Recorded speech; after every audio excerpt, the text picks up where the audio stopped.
उस्मान बदला लेने का फैसला कर चुका था। एक ऐसा फैसला जिसने उसके पूरे अस्तित्व को हिलाकर रख दिया था। लेकिन वह यह भी जानता था कि रोहेल जैसे ताकतवर आदमी तक पहुंचना न सिर्फ मुश्किल बल्कि जानलेवा भी हो सकता है। लेकिन बदले की आग इंसान से वो सब कुछ करवा देती है जो वह कभी सोच भी नहीं सकता। उस्मान ने रोहेल का अतीत खंगालना शुरू किया, उसका बिजनेस, उसके रिश्ते, उसकी जिंदगी का हर छोटा बड़ा पहलू। दिन रात बस एक ही मकसद, उसकी एक कमजोरी ढूंढना। फिर एक दिन उसे एक ऐसी बात पता चली जिसने सारी कहानी बदल दी। रोहेल की कोई औलाद नहीं थी, 3 शादियां, बड़े बड़े घरों में रहने वाली बीवियां, लेकिन औलाद एक भी नहीं। उस्मान देर तक इस बात को सोचता रहा।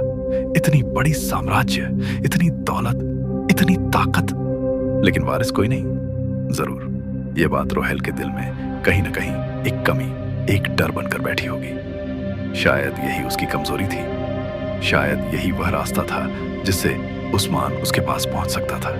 लेकिन यह सिर्फ एक अंदाजा था, पक्की बात नहीं। और उस्मान अपनी जान सिर्फ कल्पना के सहारे नहीं, दांव पर लगा सकता था। अगली सुबह वह जल्दी उठा और रोहेल की फैक्ट्री के बाहर जाकर खड़ा हो गया।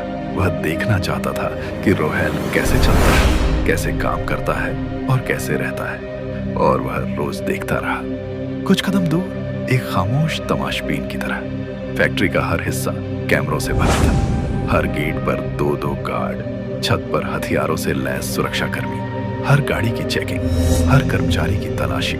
यह सिर्फ सुरक्षा नहीं थी, यह डर था, गहरा, सच्चा, अंदर तक बैठा हुआ डर। उस्मान के दिमाग में सवाल आया, आखिर इस एक आदमी ने कितनी जिंदगियां बर्बाद की होंगी कि इसे इतनी सख्त सुरक्षा की जरूरत पड़ती है। और फिर उसे यकीन हो गया, उसके पिता वह पहले शख्स नहीं थे। रोहेल ने और भी लोगों पर जुल्म ढाया होगा, तभी अपने चारों तरफ इतनी ऊंची दीवार बना रखी थी।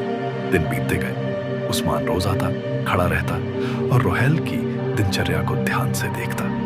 लेकिन जितना वह देखता उतना निराश होता। रोहेल को अकेला मिलने का एक भी मौका नहीं था। सुबह से रात तक गार्ड्स उसकी सुरक्षा में रहते। घर जाते वक्त पूरा काफिला उसके साथ चलता और घर पहुंचकर दूसरी शिफ्ट के गार्ड्स तैयार मिलते।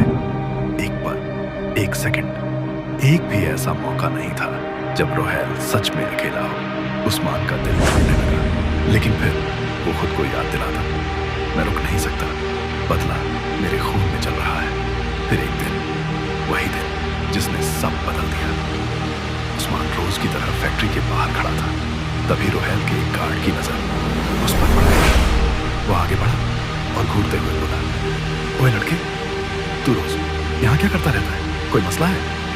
उस्मान के पैर कांपने लगे, दिल की धड़कन तेज हो गई। जल्दी से बोला, आवाज धीमी पर आंखों में डर, मैं आपके मालिक से मिलना चाहता हूँ। गार्ड ने उसे ऊपर से नीचे तक देखा।